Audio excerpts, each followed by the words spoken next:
నమస్తే, welcome to our channel. మత మార్పిడిలపైన సంచలనమైనటువంటి తీర్పిచ్చింది దేశ అత్యున్నత న్యాయస్థానం సుప్రీంకోర్టు. మరి రిజర్వేషన్లు కలిగి ఉండి వాళ్ళు మతం మార్చుకున్నా, వేరే మతానికి వెళ్ళినా ఆ రిజర్వేషన్లు వర్తించవు అంటూ సుప్రీంకోర్టు ధర్మాసనం స్పష్టం చేసింది. మరి ఈ పరిణామాన్ని ఏ విధంగా చూడాలి తెలుసుకునే ప్రయత్నం చేద్దాం.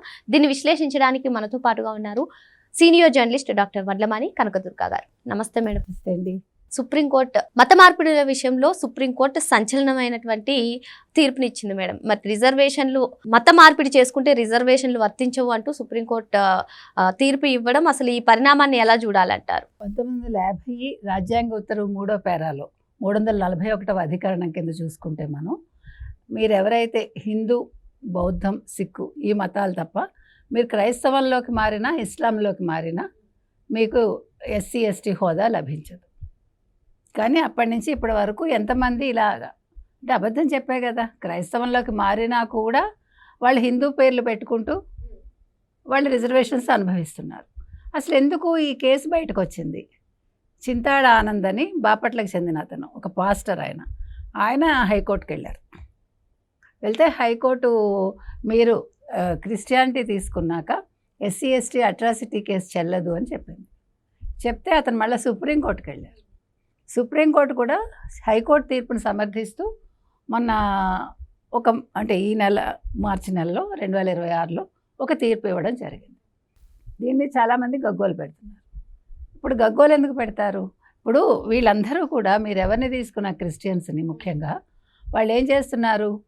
బాప్టిజం తీసుకుంటారు, పేరు మార్చుకుంటారు, బయటకు వచ్చి హిందూ పేరుతోటి చెలామణి అవుతారు, తర్వాత అన్నీ పొందుతారు. తర్వాత మీకు రోమన్ క్యాథలిక్స్లో ఉండే విషయం ఏంటంటే, నాకు ఆయన పేరు గుర్తులేదు, మద్రాసులో ఆయన ఇల్లు తిరిగేవాడు, ఒక సాధువులాగా వేషం వేసుకుని, దాన్ని ఏమంటారు, రుద్రాక్షలు అవన్నీ వేసుకుని ఆయన మత ప్రచారం చేసేవాడు. సెయింట్ థామస్ అనుకుంటా.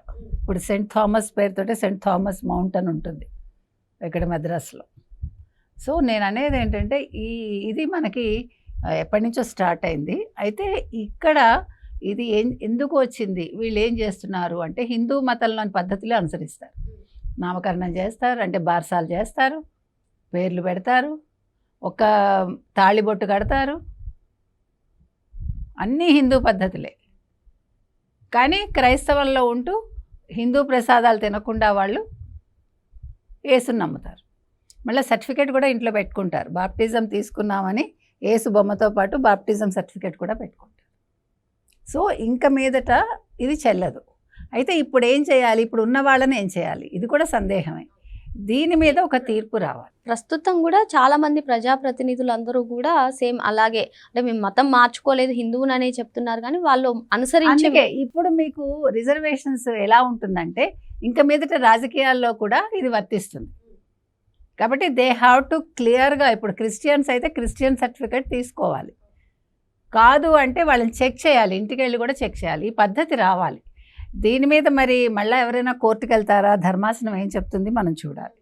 మీరు కనుక చూసుకుంటే వైసీపీ హయాంలో 2019-24 మధ్య క్రిస్టియన్స్గా ఉన్న వాళ్ళు చాలామంది ఎస్సీ ఎస్టీ అట్రాసిటీ కేసులు పెట్టి, ఈవెన్ ఎస్సీ వాళ్ళ మీదే అట్రాసిటీ కేసులు పెట్టి అంటే జగన్మోహన్ రెడ్డి చేయించాడు.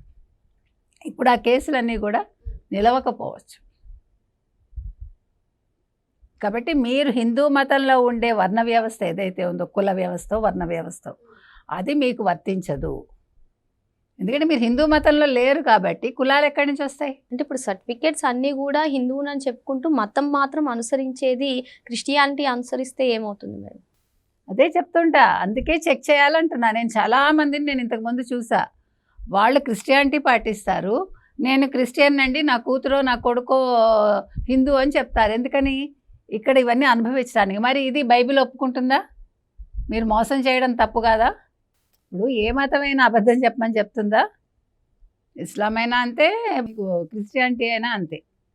ఎవరు అబద్ధాలు చెప్పమని చెప్పారు కదా. మరి మీరు అబద్ధం చెప్తూ అబద్ధం బతికెందుకు?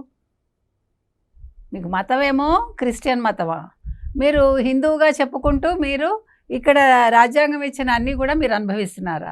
దానివల్ల నిజమైన ఎస్సీ ఫలితాలు అనుభవించలేకపోతున్నాడు. ఇది చాలా మంచి తీర్పు నన్ను అడిగితే. ఇప్పుడు మేము ఏమైపోతామండి అంటే, యూ హ్యావ్ టు థింక్. ఇవాళ మీరు ఆంధ్రప్రదేశ్ తీసుకుంటే ఏకంగా ఎంత పర్సంటేజో నాకు తెలియదు కానీ క్రిస్టియన్స్గా మారిపోయారు. మేము క్రిస్టియన్స్ని మీరు ఇక్కడ ఒక రామాలయం కట్టడానికి వీల్లేదని మొన్నను రఘురామకృష్ణరాజుని అడిగారు కదా, మరి మీరు క్రిస్టియన్స్ అయినప్పుడు మీరు దళితులుగా ఎలా చెలామణి అవుతారు?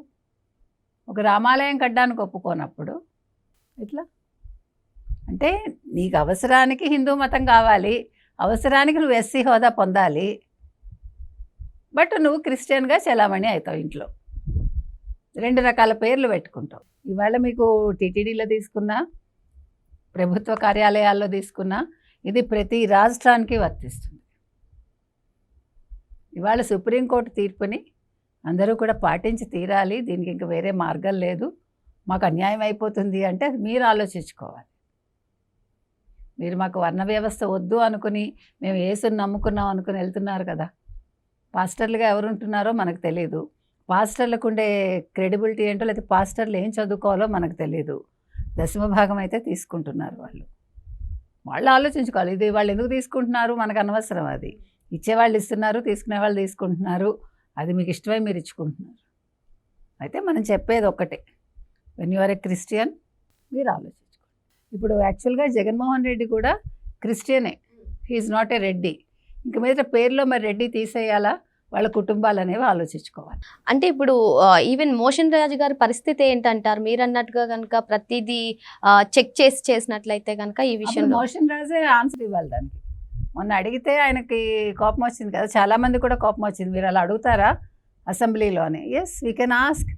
ఇప్పుడు మిమ్మల్ని అడుగుతారు కదా మీ క్యాస్ట్ ఏంటని, మీరు ఒక దానికి అప్లై చేసుకున్నప్పుడు మమ్మల్ని కూడా అడగండి అప్పుడు కదా.